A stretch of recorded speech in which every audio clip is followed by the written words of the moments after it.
Greetings, everyone. I'm Johanna, and I'm the Public Programs Manager at SAMA. Thank you so much for joining us. I'm really excited to be hosting the second conversation with our incredible panelists on Black liberation and Indigenous sovereignty and what that individually means to them. Support for tonight's program comes from our Lewis A. and Francis B. Wagner Lecture Fund. So shout out to them. There will be time for a Q&A, so please submit questions through the Q&A chat function. Our panelists tonight are Katie, Lara, Manuel, and Aamori. And if you want to learn more about them, please visit the event page, which I'll drop into the chat as I start the conversation. So now without further ado, let's get this conversation started. So back in our first panel, we focused on large questions on like a very large scale. We were talking about society, America, we even discussed some of your experiences in San Antonio. But, as a reminder to everyone out there that our panelists can only represent themselves and they do not speak for the entirety of either the Black community or the Indigenous community or the Black Indigenous community. So knowing that, and also knowing how this event has been framed around this intercultural solidarity, I thought it would be nice to kind of start with that word, solidarity. So if we can just go around and, what does solidarity mean to you as an individual? Do you believe in intercultural solidarity? And how does that work or look like to you? Manuel, you can go first. Cool. Well, first off, thank you so much for having me on today. I'm so grateful to be here with these group of panelists. And I'd really like to take a second to just acknowledge, I'm sorry, I'm a little worked up today. It's a little nervous. And then of course I've got lots of emotions in seeing these wonderful panelists, because the last time we met, we went over some really harsh issues.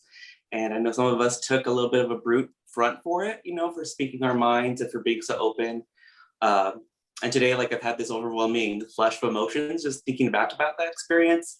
And I thank you all for making yourselves available today and to have these sometimes uncomfortable conversations, because that's really how I feel that we start to build solidarity, is when we start passing the mic to our brothers and sisters of color, and really making them the focal point rather than an addition to events. I'm really grateful to Sama and you, Johanna, for making us really feel that this program is really catered around us and what our opinions are.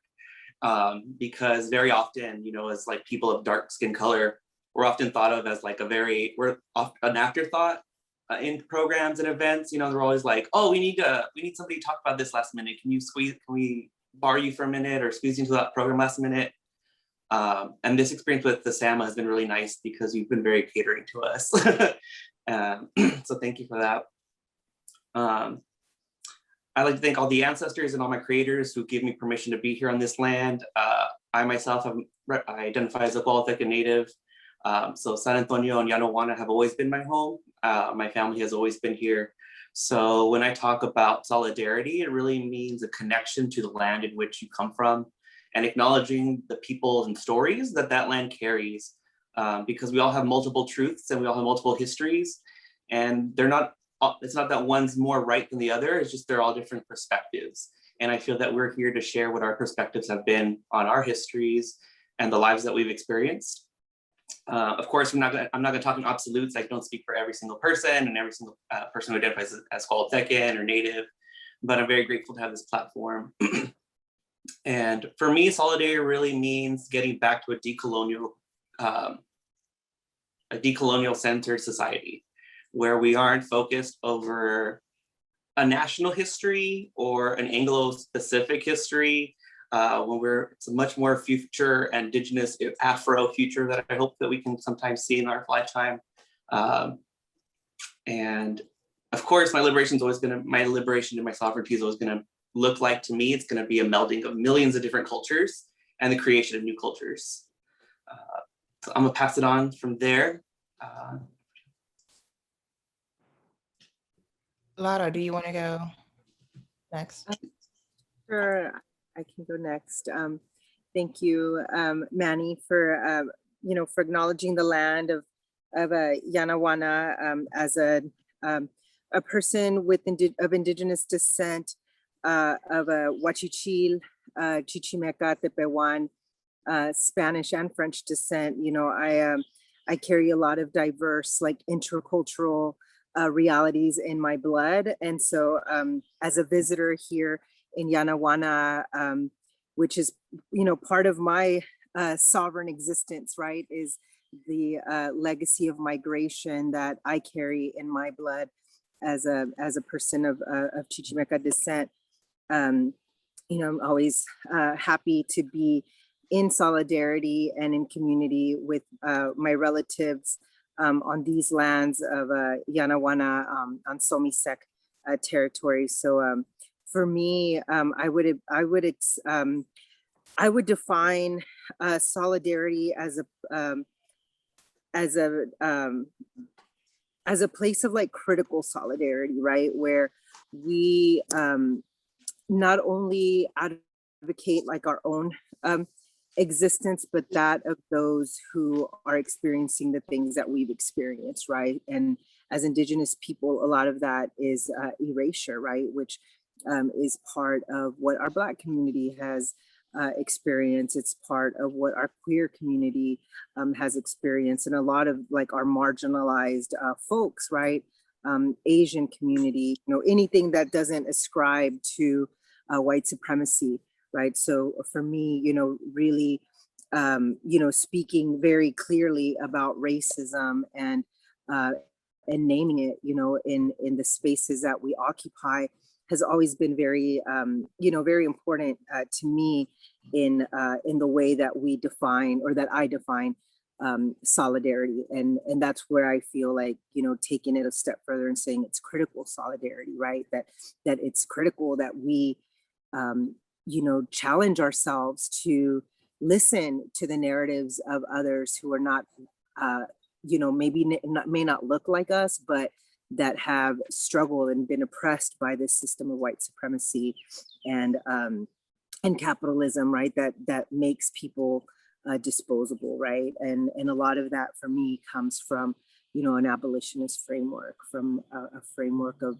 healing, right, as well, that welcomes the ability to envision like a world where we actually do advocate for each other, and we are able to hold space for each other wherever it is that we have a platform. Thank you. Aamori, Katie, go for it, whatever. I'm so glad we're talking about solidarity real quick, since some of us are mentioning our ethnic, cultural backgrounds. I'm an African-American who has had an African last name since I was 6, legally. When it comes to what I am, according to my genetic test, 81% African groups, mostly Nigerian and Ghanaian, and I am 17% European groups, mostly British, Irish, like 11 or so percent.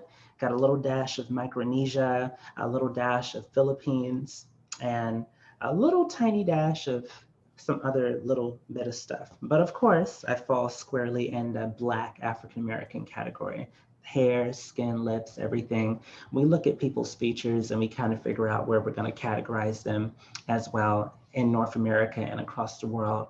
Now, when it comes to solidarity, it's definitely, for me, different people, especially enfranchised or disenfranchised people, figuring out how to better cope, better grow, support each other economically, business-wise, emotionally, spiritually, in a world which wasn't really meant for us. And one example I saw recently of solidarity was in Houston. I went to Chinatown area with a friend of mine, and literally block after block was filled with Asian restaurants everywhere, Vietnamese, Korean, Japanese, every block. Out of everyone I have ever seen in the United States, I gotta say that for people of color, Asian people have done a pretty dang good job when it comes to their solidarity between each other. Not saying that they all see each other necessarily as equals. They definitely have their own issues of colorism and so forth too. But that right there was so powerful to me. I understand that it is still capitalist, since it's businesses that are in a certain area supporting each other and competing. But if we, as Black and Brown people, particularly Black and Latinx people, can bridge the divides that we still have within our own groups and within each other, what could we do? I mean, those people are supporting each other. They're helping their children. They are building wealth and more for their families. That is something which particularly African Americans have struggled with, not always because of our own self, but it's also because of our own society destroying our cities, destroying our businesses. It's very hard to have solidarity when we're thrown off balance.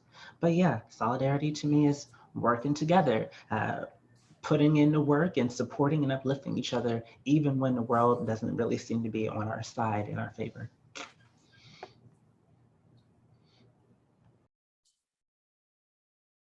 Yes, I have to go now, right? You know, I've been thinking about this a lot lately, and I still don't know that I have an exact definition for solidarity, but I could tell you what it's not. And it's not something that should exist only when we feel personally threatened by white supremacy.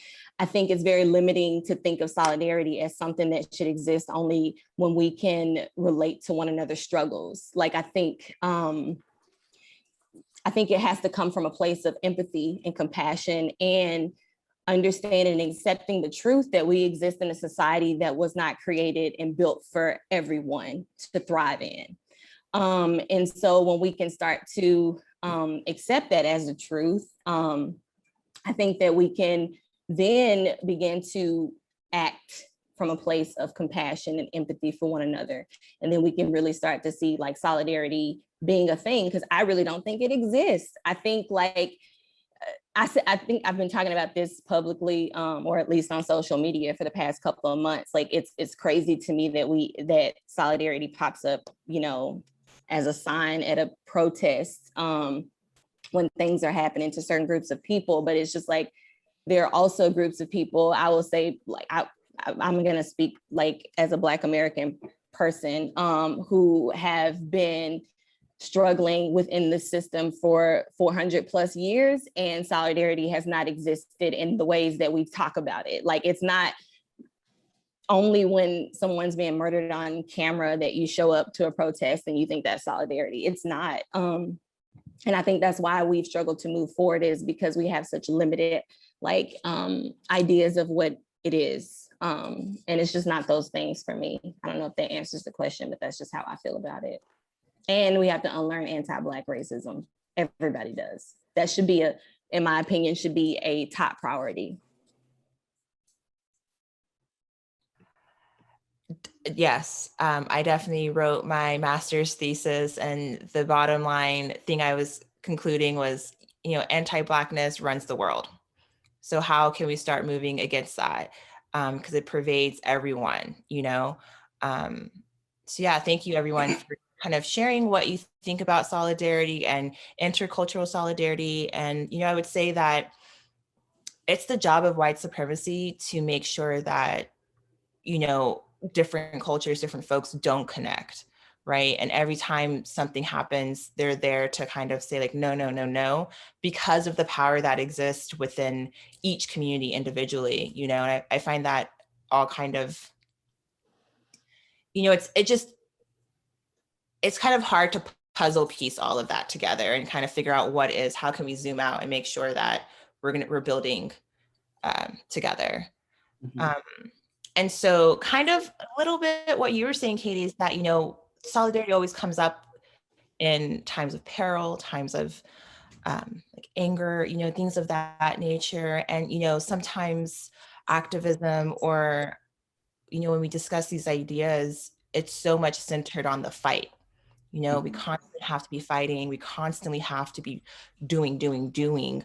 And, you know, sometimes in that we get confused and we don't have time to rest, or where's the freedom and liberation in practicing joy daily, or centering joy for our personal selves. So how do you all individually center joy? How do you enact your desires in society, and and individually work towards like a personal liberation?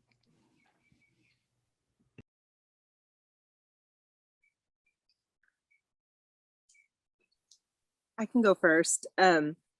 So, I think that's a really good question in regards to liberation, and also, considering, that, we're still in a pandemic, and, trying to navigate ourselves out of a very dark place in the history of humanity, right? Where it was really difficult to center joy, right? Like our pain has been centered, the loss, the grief that we've experienced, and on top of all that, just the crisis of like how inhumane like this capitalist and very like insidious system has just like eaten people up because of it. Obviously, when you're grieving, when you're losing people, when the future of humanity just looks so grim, we need time to rest, right? We need time to just process that. And I feel that this especially here in Texas, right, where we, had, the leadership of this kind, like this state, and some of our counties, just trying to pretend like nothing was happening. It really, left a lot of our folks like just in really like difficult places of survival, right? We saw a lot of houseless community just dramatically increase, a lot of unemployment, a lot of like folks like being forced to produce in a time where we just really needed space held for us, right? I mean, I know that several of us on this panel since then lost our jobs, right? And have struggled to read into that, and I think part of what this this pandemic has invited for me to do, right, is holding that joy and that grief and that sadness and that despair simultaneously, right? In our indigenous teachings in the Nahuatlaca, Anahuaca teachings, we center a lot of our or actually we center like our whole like spiritual belief system on the concept of duality, right? And our ability to hold duality in our own bodies first, and then in our lives, and that looks like, simultaneously creating space for joy when you're grieving, simultaneously creating, happiness, or connecting to creation, and newness, and birth, as things are dying, so I've really, tapped into, just my community, my own heart, just really diving deeper into the healing practices that our ancestral teachings leave us, and learning new ways to share them, in community who may not be indigenous or on that journey, to connect with creation in that way. But there are teachings, that our ancestors left behind for us that remind us of that, through music, through, centering our children, right? Like, and their joy, right? Because I mean, I had a point where, my son, I lost my brother right before the pandemic. And of course, I was very sad, and he told me, he was just like, we can still be happy though, right? And that was just like, I was just like, wow, like a child, like their innocence, right? Like to where, life is vibrant, right? And we need to value that we're still here. And then also, for those that we did lose, and those that we've been losing, right? Because this pandemic really like was just like the apex of what has been happening to us for hundreds of years, right? Like we've been experiencing this loss. We've been experiencing, genocide, and, this strategic killing of Black and brown bodies across history. And we've always found joy, you know, through creativity, as artists. I think that, we have that ability to dream in those darkest of places. And I've really, just allowed myself to just go deeper into that darkness, into that sadness, to find, the other side of it, and it's hard work, but I mean, it's the only thing that has, I mean, the only way is through.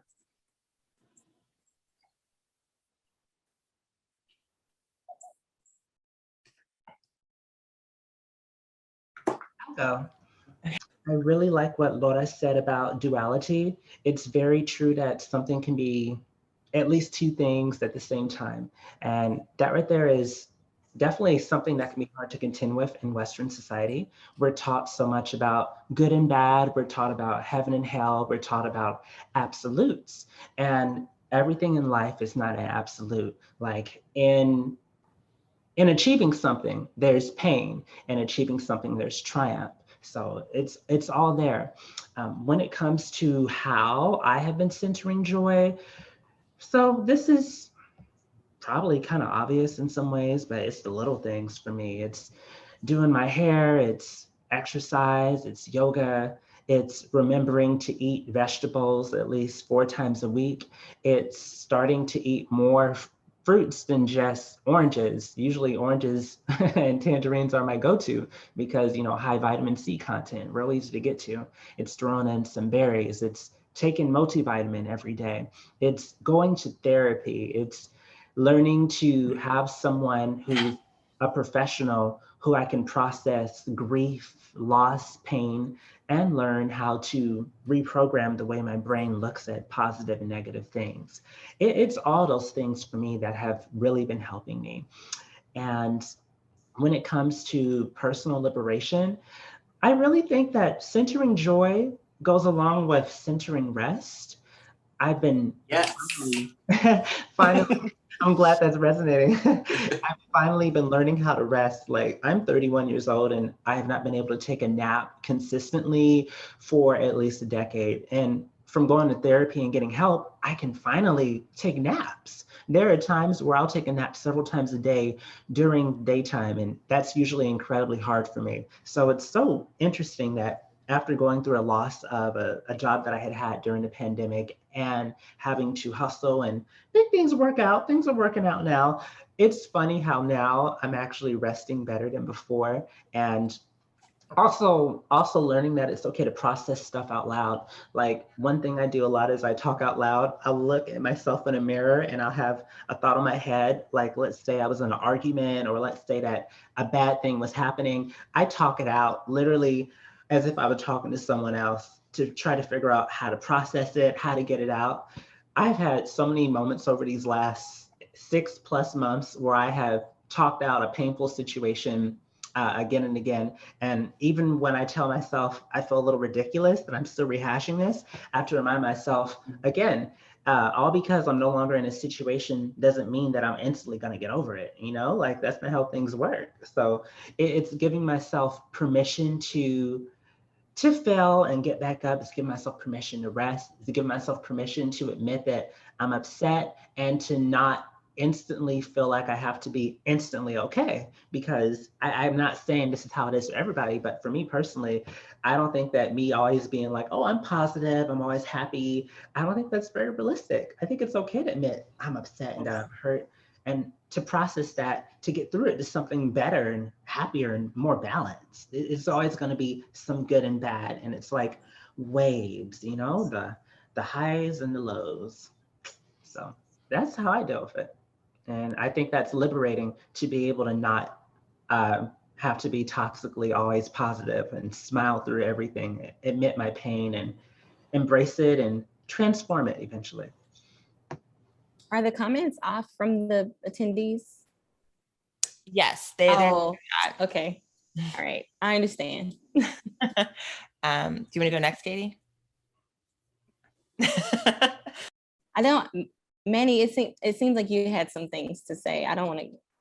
Oh, well, no, just like a lot of things that Aamori just said really resonated. So I'm very grateful for her sharing those things. Especially like when you said you talk to yourself, like I do that on a constant basis, like all my life. The best conversations in my life have been with myself. And my parents still tease me about it because they'll hear me in a room. They're like, oh, great, Manuel's talking to himself. It's all like, yeah, I always am, because I always tell them, I'm the smartest person in this house. Who else am I supposed to talk to? And like, especially about my emotional health, like y'all don't know anything about that better than I do. And like, it really put me down this kind of train thought of that I really had to allow myself through this quarantine of like self-reflection. I really had to allow myself, give myself permission to grieve, to go through all these feelings, because there's so much pressure to, like what Katie said, there's so much performative pieces to like being in solidarity. You know, when it's really easy to be, solidarity is just a hashtag to a lot of people nowadays. It's very easy to hold up a sign. It's very easy to show up for one day. Really easy to buy a Black Lives Matter shirt and say that you made a difference. But really those things don't really create resonating effects and change into our world. You know, it's only when we put our bodies in the front line of racism and white institutionalized racism and colonialization that we actually start making change. And unfortunately, it's always come at the price of Black and brown bodies. You know, that's the only time when we really start to see change. It takes that extreme, it seems, in society, which is really a shame, because that is what I guess my dream for the world would be, where we no longer have to lose anybody for the struggle. When we can decenter whiteness in our institutions without the loss of our people, we can have conversations as openly as we are right now with all colors and spectrums of people's melanin.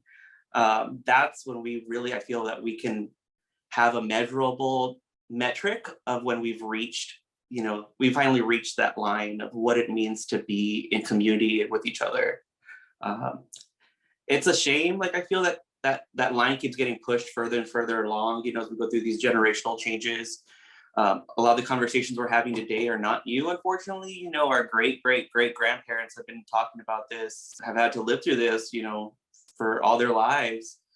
And I think it's only because of this, you know, forced quarantine that we had to like have this forced moment of reflection, where we had to deal with all the traumas that we've had through both our lives and our collective lives, you know, through our parents' experiences, dealing with their trauma that they passed to us, and the societal traumas they passed to us.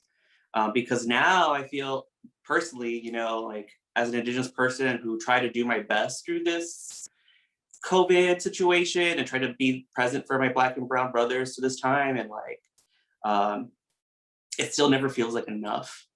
And I feel that's really where the exhaustion comes of being a person of color, is that you're always expected to be on and to like have the answers and like be the cool gay brown friend, and like there's a lot of pressure to it.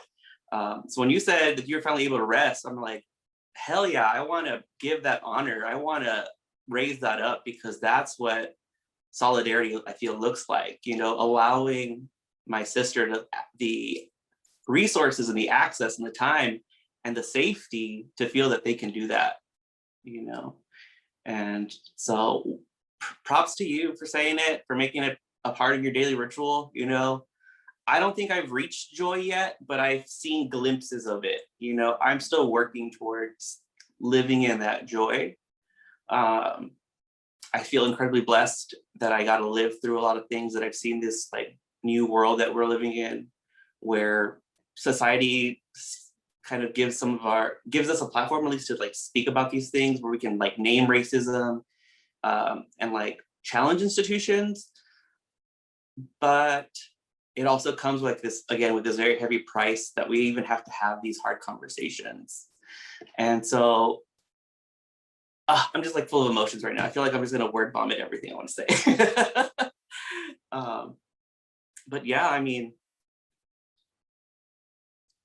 one of my favorite quotes from Maya Angelou, and it talks directly about joy, is when you wish someone joy, you wish them peace, love, prosperity, and happiness, all the good things. And when we can each individually say that we've reached that, we each have those in our lives, that's what healing looks like on like a societal level, when we can all say we've grown from an experience together. And really, I feel like we got to get there sooner than later because I don't want my kids going through these lessons.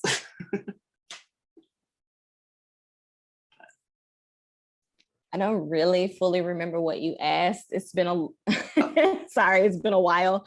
My mind was drifting off, but I do want to say that I'm happy that we are having this conversation, this one with one another, where it doesn't feel like it is for the white gaze, because I've shared with, y'all personally, that I'm no longer interested. I don't know that I was ever interested, but I certainly don't feel obligated to address white people and their role in any of this. At this point, if you're still asking questions about what you can do, you're never going to figure it out. But I'm happy that we are in community here and having this conversation with one another and not necessarily centering trauma.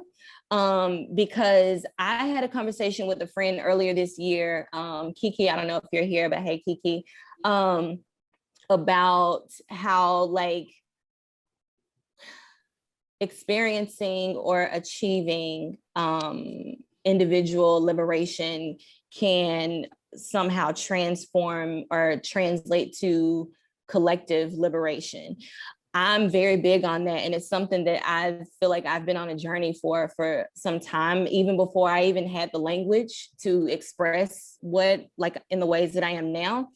And just for me, it was shedding so much of what the world expected from me and getting back to who I am and who I'm meant to be, regardless of what, my parents had to say, friends had to say, what my education, all of those things, like just really like stripping away all of that. And I think it really started like before the birth of my son, and continued after that.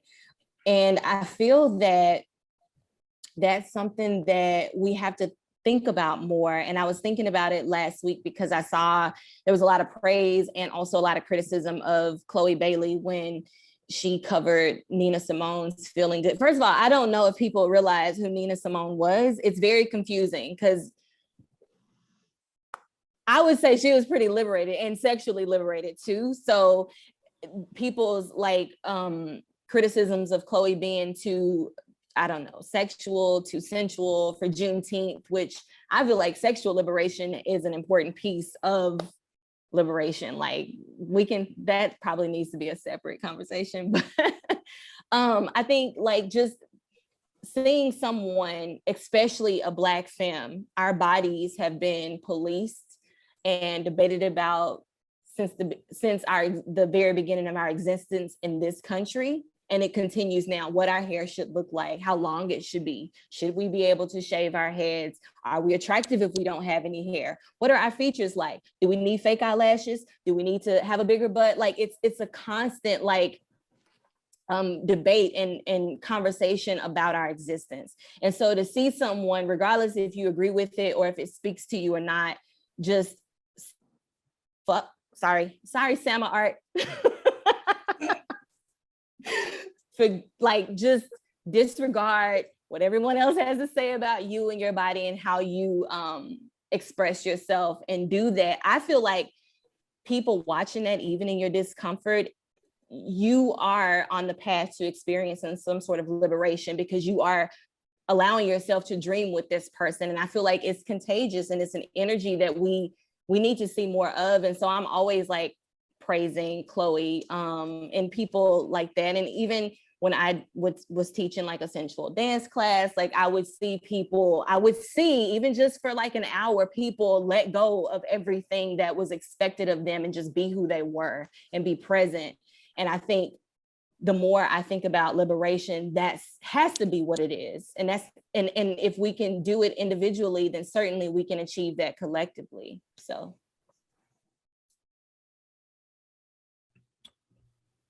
Yes, to all of this. I wish, especially when it comes to bodies, human bodies, every conversation around it, I wish there were more freeing conversations around it and more, how do we learn to be comfortable and not judge each other or like have these societal pressures, because this is flesh that keeps in our spirit, our soul, and we should be thankful for it and how it kind of interacts with ourselves. I don't know. that's definitely something, especially with the pandemic that's still going on. People talk very strangely about bodies, you know? But yeah, thank you all for sharing kind of your dreams and desires and the difficulties it is to kind of to practice and center joy daily, right? And it can be a struggle, definitely a struggle for me personally. So kind of again, I didn't even say anything about joy, but it is joy. I didn't mention the word, but just I love, like, there's always these little moments of it. Like, I struggle in so many ways every day as an empath. You know, it's really difficult at times. As someone who's an empath and only recently discovered a healer too from a Yoruba therapist that I was seeing for some time, like it's just a lot on a day-to-day basis. So like every moment of joy that I can just hang on to, I hang on to it as long as I can, even if it's just laughing for like 5 minutes over something that may not even be funny to most other people. Like, that's joy. It's joy when you can feel it in your soul and it just feels, I'm free for 5 minutes. That's joy. That's what I feel like it is. It has to be that. do y'all ever struggle with finding or seeing joy or feeling joyful from like other people, right? More so than yourselves? Like when I see my friends accomplishing the things they want to accomplish, I'm like, yes, that's so great. And I'm happy for them, but it's so much harder for me to be happy for things that I do. Um, does anyone else feel that way? All the time, like every day. I mean, I feel like that's what social media has done. I feel it's like, it's put us all into competition. It's not anything that we kind of, doesn't necessarily mean it's an ill will fate, but there's definitely a thing about putting a lot of envy out in the world, especially when you see people reaching their goals or reaching goals that they didn't even know they had before you, especially when you put a lot of work into it. And especially when it seems so much easier for other people, especially, the lighter your skin gets. And so, yeah, there's like a lot of pressure, but I feel like that's, again, something that society's forced on us because society only sees us as, working bodies. We're supposed to create and produce and like crank out, an X amount of production. We're only as good as the money we create for society. But but when we talk about solidarity, when we remove those things, when we remove capitalist ideas and we start just sharing what our art form is, I feel that's when we start reaching joy, like what Katie was saying. It's like when we erase those things, when we start to be free to express ourselves in the way that we do, whether it's through art, what we wear, or sexual expression, because sexual expression is a very big one for me, because I feel like that's the big thing that society has a problem with, is the way in which we express ourselves. And sexuality is like the basis of everything that we do, because we find it in nature, we find it in art, we find it in science. But to see it in your face, society has made it like a vulgar thing, when really we've kind of demonizing having feelings and emotions and desires, because intimacy should not be a dirty thing. It's a basic human need. You need it just as much as you need water and shelter. You need that intimacy. And because intimacy seems like such a reachable thing that you can find it everywhere now. It's a hashtag. You can find it through an app. You can find love everywhere nowadays. But to find a connection, that's a lot harder. And so when we start thinking about the ways that our society makes us feel dirty about certain things and praises other people for doing it, that is the issue that we have in our society. Because I feel that every accomplishment should be celebrated by every single person, because we all have something to contribute, obviously. I wish it was more of the people that looked like, me and you and us, because I feel like that's what equal representation would really be looking like, seeing myself on television on a regular basis, seeing my sexuality expressed freely. We're ending Pride right now, but I still don't feel very prideful as a queer person, as a queer cultural based tradition keeper. I don't see the queerness in my community celebrated, both in this Western society, both in this capitalistic world and both in my spiritual life, because even though I feel that I'm blessed with a very uplifting spiritual community, they're not all there yet. They're all still struggling with their internal homophobia, their xenophobia, their racism, their anti-Blackness. But I admire them for having the courage to start having those critical thoughts and feelings. And like some of them are even participants today. And I think the world of them, because that shows that they're open to learning and unlearning bad things that society forced them to think about. That we're here to support each other. And I really look forward to, after this conversation, hyping all of y'all up, because y'all have given me this platform. And so y'all's joy gives me joy. And that's what I feel like reciprocity is. I love reading Katie's fashion journal. It's amazing. Aamori gives me so much pride to be like a member of the LGBTQ+ community, because there's someone really doing it. My sister Laura, she holds down ceremony on a weekly basis and offers spiritual consultancy to like a major region, to people who are struggling and hurting through this time and dealing with their own pain.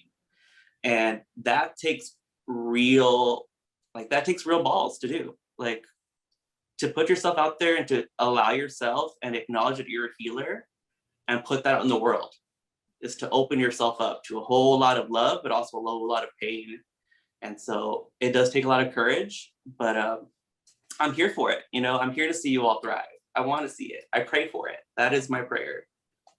I love that, Manny. And something that, real quick, if I could just say, that came to my mind that I've been thinking a lot about is, the accountability that we, on some level, all of us have. And this was something I was thinking about, and I don't even know if I like privilege anymore. And this morning I was laying there thinking of a different word, because it's just a weird for me to describe it, even though I know it's seen as a privilege because it's something that not everyone has. But like, the ability to, and the courage, if that's the right word, to reject breadcrumbs of any sort, to say and negotiate, I won't take this for me. I want something better for me and my community, is something that I've really been thinking about, and bringing it back to solidarity, because I see that happening a lot. And everything comes back to capitalism. Like, we, exist in a world where we have to, basic human quality needs, we have to pay for them, and we have to have jobs. Some of us have shitty ways of having to pay for these things, and it's just terrible. But like, I've found my place in a position, even though, like, to be honest with you, it's a struggle financially for me to push back a lot of the times. But I realize that I've arrived here. I don't know what brought me here, but I can say no. I don't accept this. I'm going to say no, because I want something better for us, not just me. And I think that's something that I want everyone to start thinking about, within the Black community, outside of it. Start rejecting. We deserve more, and we won't get it if we just keep accepting, whatever they throw our way. So Yes. I'm glad that you mentioned that, Katie, because one of the things that I've been really, reflecting on, that's different for me from the last time that we spoke on this subject, right, around sovereignty and liberation. I know that the way that, we talk about it, the way that it's been, like promoted, even in this panel, right? Like, we're talking about like Black liberation and Indigenous sovereignty, right? But we also, have to consider and think about like Indigenous liberation and Black sovereignty, right? And so, like, those two things of like liberation and sovereignty are something that we all, deserve, right? And part of like, how you're saying, just having that self-worth to say no. Like, this isn't like, whether it's love, whether it's community, whether it's jobs, or like contracts or whatever. Like, no, this isn't the way that I want to do things for myself and for my future generations. Like, that amount of like sovereignty is something that was never like really extended to us under this colonial like existence that we are trying to work at dismantling, right? And it seems like, when you're talking about, these activist trends around like solidarity that are just highly, just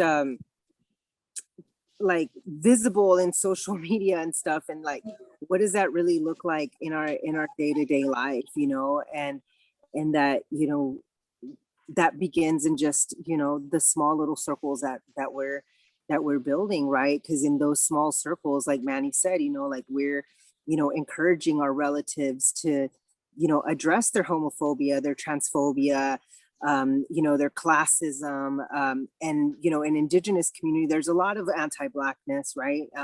And colorism, so I think, that allows us to just really stand in what is sovereign, right? Because I think a lot of times when, and I know we talked about this last time, when, and it was such a trigger for some community to hear Indigenous sovereignty, and have people like ourselves, like Manny and myself, like speaking on it, because we're of mixed descent, right? And it's controversial, right, in our community for people of mixed descent to speak on Indigenous sovereignty, because the go-to for folks that do have federal recognition is to think of it as a tribal sovereignty, right? But for detribalized folks like ourselves, like our sovereignty lies in the way that we're recreating our kinships, right? And we're recreating kinships with this standard of critical solidarity. Like, hey, like this is the way that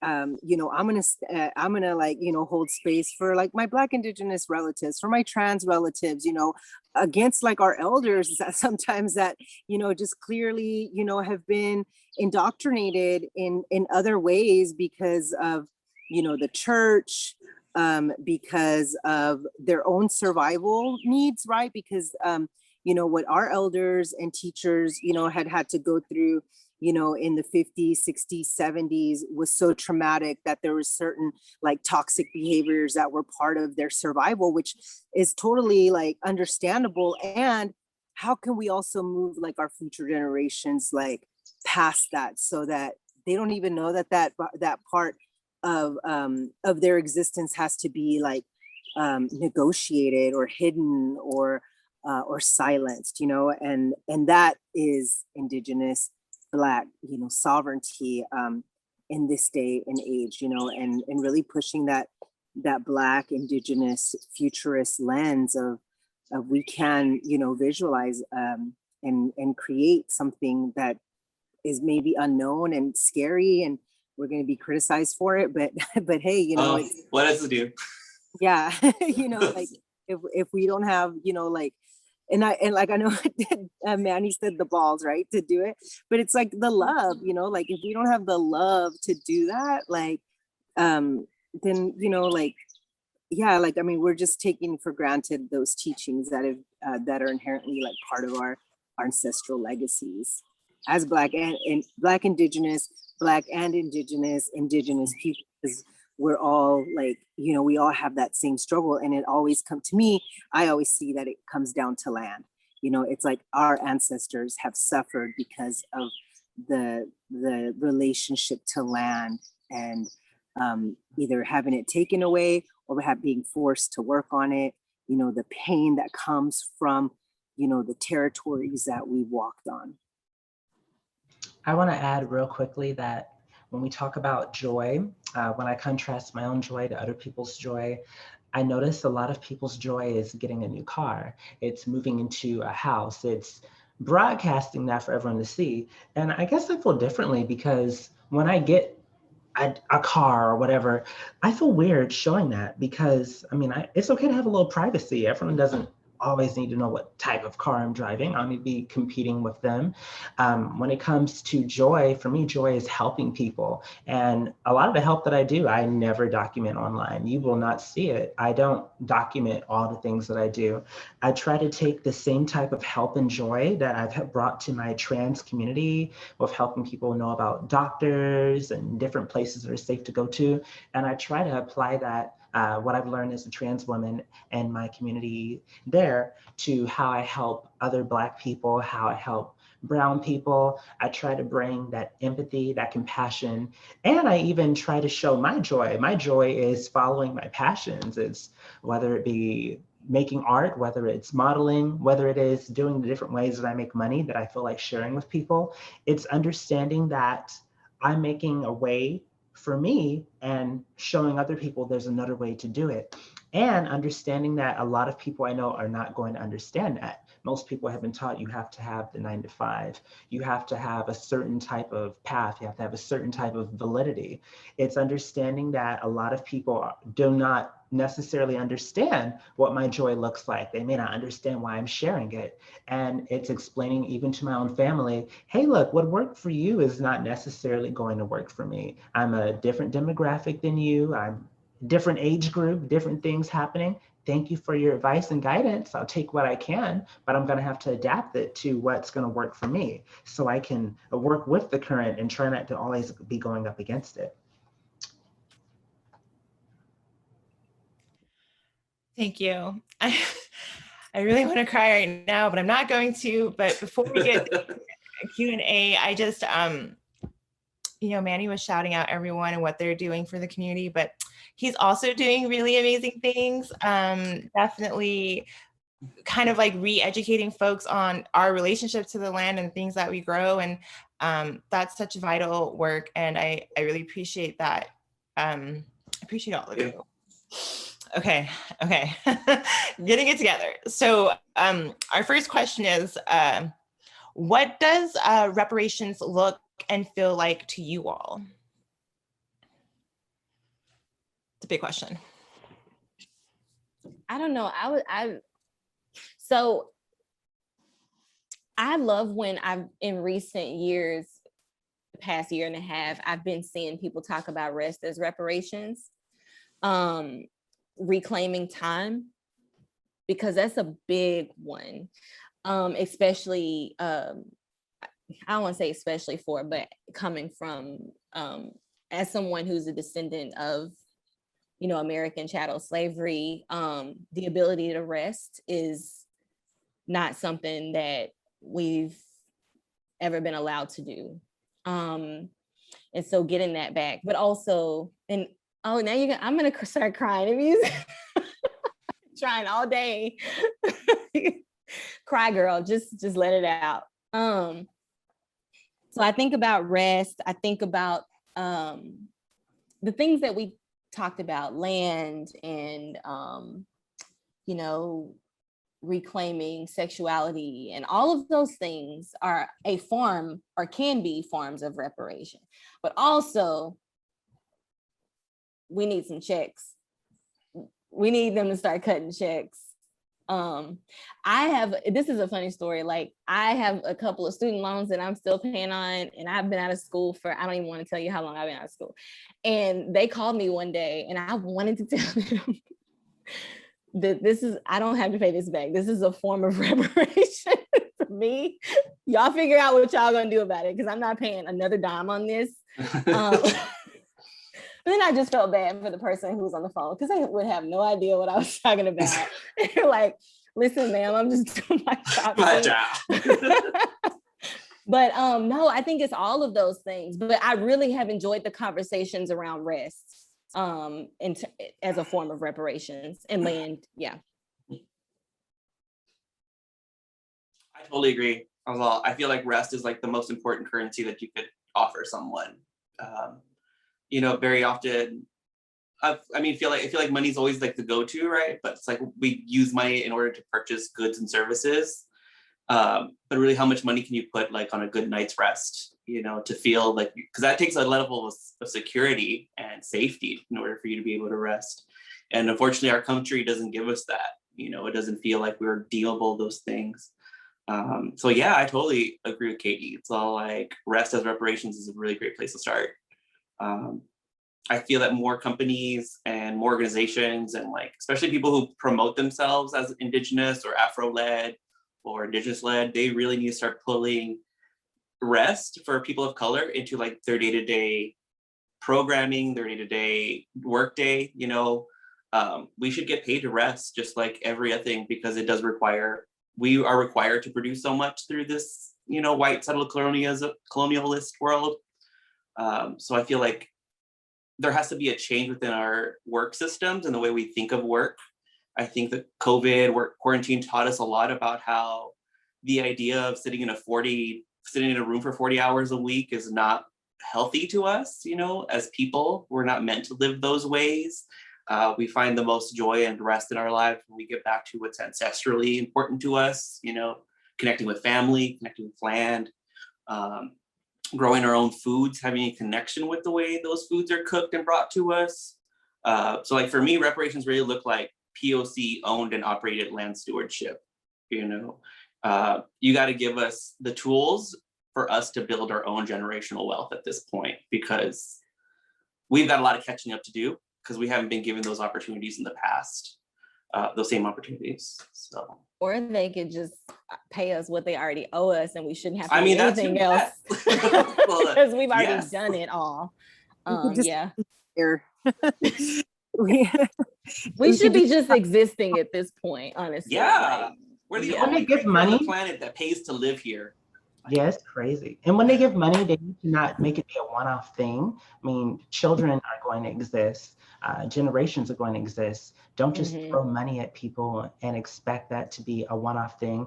I also want to thank the person named Chaito who said, "I'm evolving to a very mature person." That's so sweet. Thank you.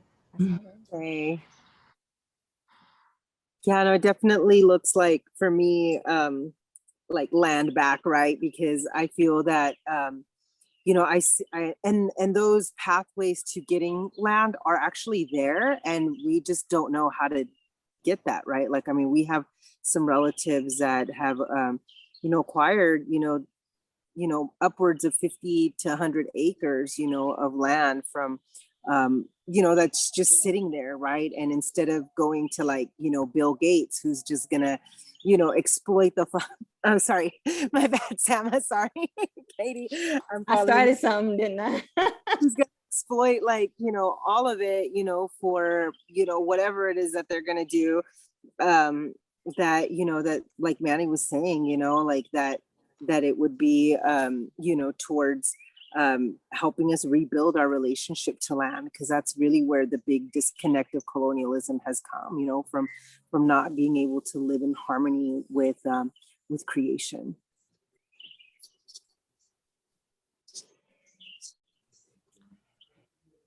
Thank you for those answers. Yeah, land back. That's a good one. It's a good start. Okay.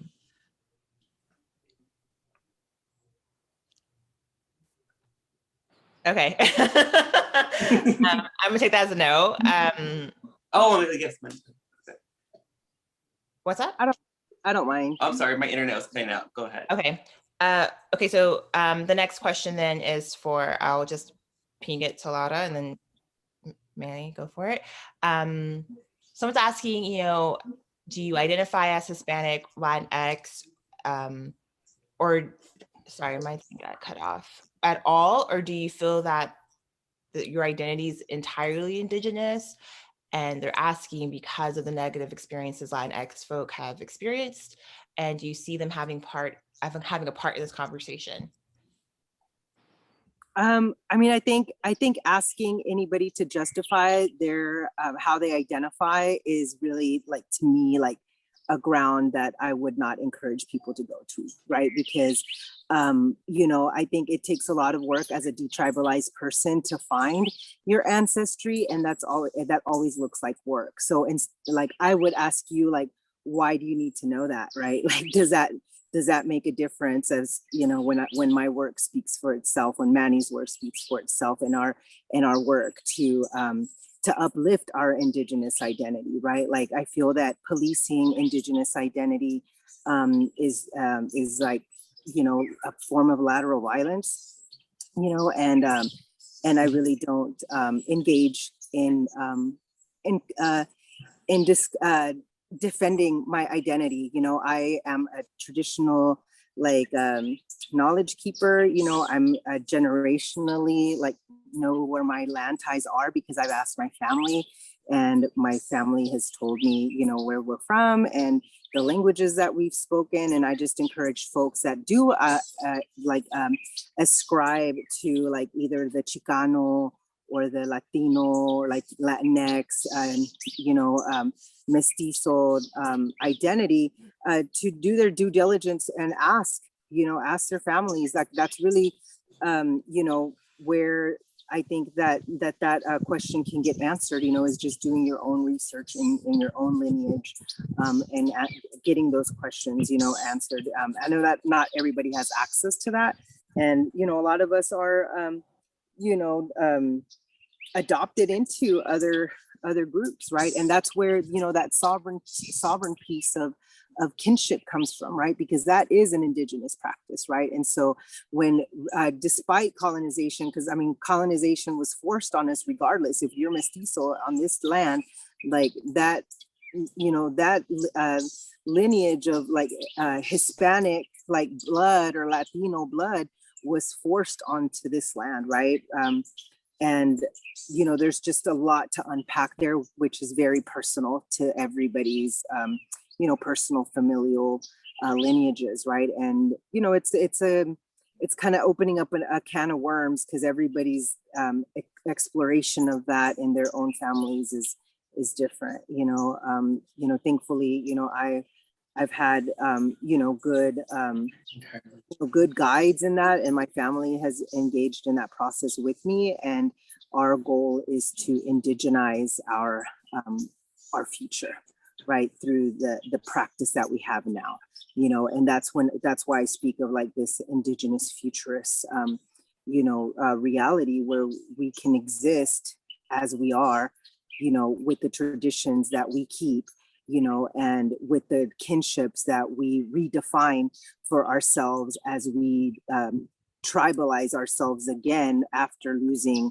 that day-to-day connection to, you know, to our ways of life, and doing it in a world that is, you know, now, right? Because we can't go back to the past, you know, as much as we would want to, you know, like, or maybe and honestly, you know, I mean, I think it would be really painful to go back to that, you know, because a lot of our ancestors, like, you know, have been hurt, you know, beyond our comprehension, you know, and I feel that pain when I'm praying in front of that fire. I can tell you that, you know, and I've worked through that, you know, and yeah, you know, just those ties, those ceremonial ties, those kinship ties, I think is what defines, you know, my identity. And I don't ascribe to Latinx or Hispanic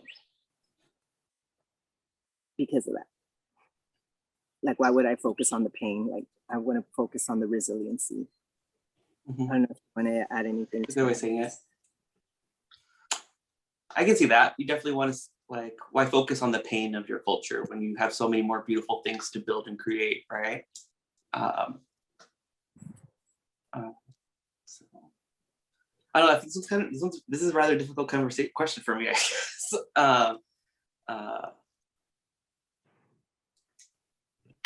I know Katie raised their hand. Yeah, and don't feel pressure to answer. It's just like, well, I mean, it's a very critical question. It's not one you get very often. You know, it's not like, oh, how was your day today? It's a very big question because you're asking for a very large group of people.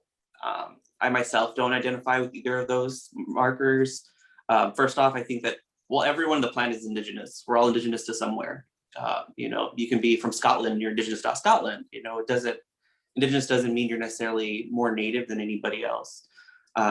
I myself, I personally identify as native because my parents and family, as far as back as I could trace, have always lived within this region of what is now the Rio Grande Delta. Latinx, I feel that, or Hispanic, I feel, was at some point part of the identity that society forced upon me. You know, that was really manual before I got educated, before I got deprogrammed. You know, when I just accepted the truths that were given to me and told that these are what I was. Those titles did not offer me a place of giving my own opinion or my own reflection about who I was. I feel that those titles really are for the benefit of other people, other people in society, so they can catalog you and box you into your section of where you belong. And I feel that I don't really want to put myself in that position. You know, I'm much more than just a few labels on a census check, you know, and I don't personally identify, I don't personally have ever felt a connection to the Latinx term. I can understand that there's cultural changing of it, but there's like a lot of cultural linguistics that go into it too. I feel that for myself, it really comes back to levels of accountability that you build within your circles. I consider myself an Indigenous person first and foremost because I have a circle of accountability. People within my community expect me to live up to a certain standard, to hold to myself to a certain standard because I am a representative of them and they expect better of me. And that's respect. That's what it looks like. They trust me to be the best person that I am, and they will always root for me and believe the best in me. And I feel that that's much more of an important part of finding who you are, is finding out who you're accountable to than what you identify as personality traits or, identifiers. Because really my identity isn't up for anybody else's discussion or opinions or feedback. The way I view myself is my own personal journey, and it flexes and it blows, and sometimes it's really great and sometimes it's a little bit harder because I'm still human, and I feel like if anything, that's the only label any of us should really have. Thank you both for answering that. Katie, did you want to say something? I wasn't going to answer about that specifically, but then I thought about it. I have some thoughts. Because I know people want to, like for me,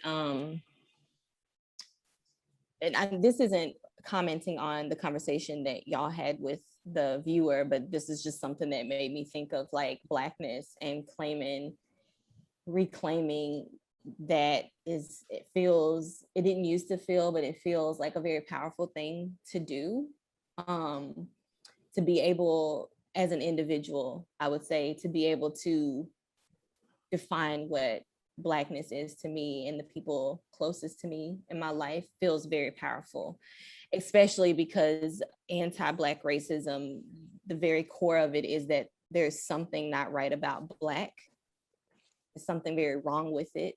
And to be in a place to be able to proudly say I'm Black and to love it and to, share with the world what that looks like, express that in so many different ways and avenues, feels like one of the most powerful experiences I've had as an individual. And I think that that's a beautiful thing too.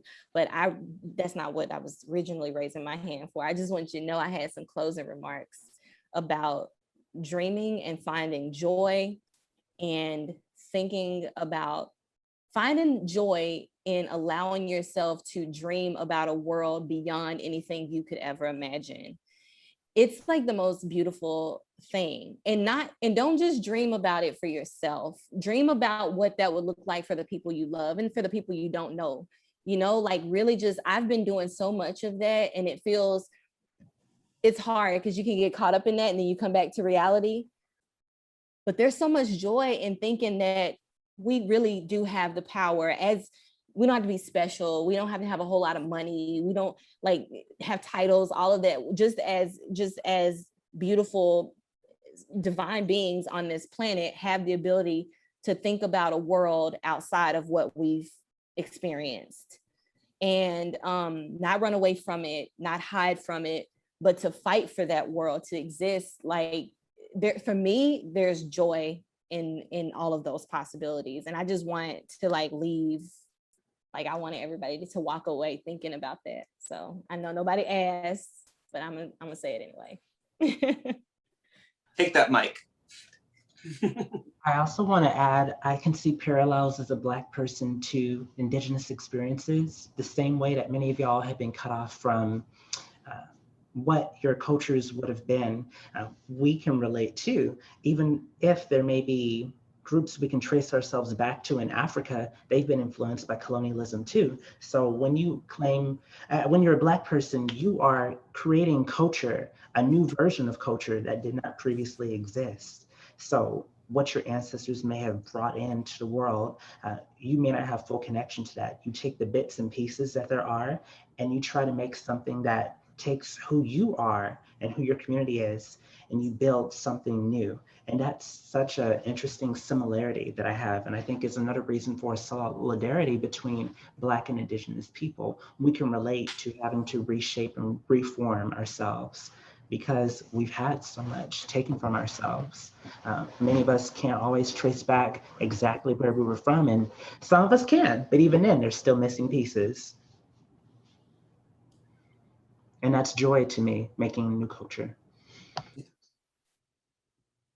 Right, creating new traditions. So I feel like sometimes, I don't know, I feel like sometimes we want to have those like old, and maybe ancestral traditions, and those are beautiful, but there's also beauty in for us, because there's a question that was like, what kind of ancestor do you want to be? What kind of traditions are you going to create for the future generations and for the world that you're building? And there's something really beautiful in dreaming about that. I love that, especially when it comes to interculturality, right? Because, as the world, becomes smaller and smaller through, you know, um, through technology, right? Like we just have access to each other in a way that we just haven't had in hundreds of years, and so that could go to the extreme of like colonialism on steroids, or it can also be like hey, like we have the power to define what future generations look like interculturally as people of the land that are tied to land, that have relationships with land, and create these accountable ways of coexisting, and that's why, for me in the work that I do, both in community, at large and in ceremonial community, a big part of it is, really rooted in healing, justice, and really like the abolition of these like surveillance systems that include the police, that include even sometimes healthcare, right? That all of these and the school system, right? Like the school to prison pipeline, like all of that to me, like just ties into like feeding us into this machine that is separating us from each other, and not valuing like the wealth that we gain when we're able to interculturally exist and have solidarity and accountability with each other, and respect and love, and the more and more, and this pandemic actually has put me in a lot more spaces that way. So I feel like I'm totally supported in having those dreams, so I want that for the rest of my community, right? Like I want that for Aamori, I want that for Katie, I want that for Manuel, for you, I want to be able to take a little of what we learn, and one of the really important things that I feel that has happened in this space that we've created for our community here is like the question around defining solidarity, because I really feel that that's a critical part of being able to dream of that intercultural existence that we know is possible. And this is just like a small little like micro cosmo of it, but in our circles there's other circles that exist in this way, and that just ripples out, and in essence, like that's what an abolitionist framework looks like.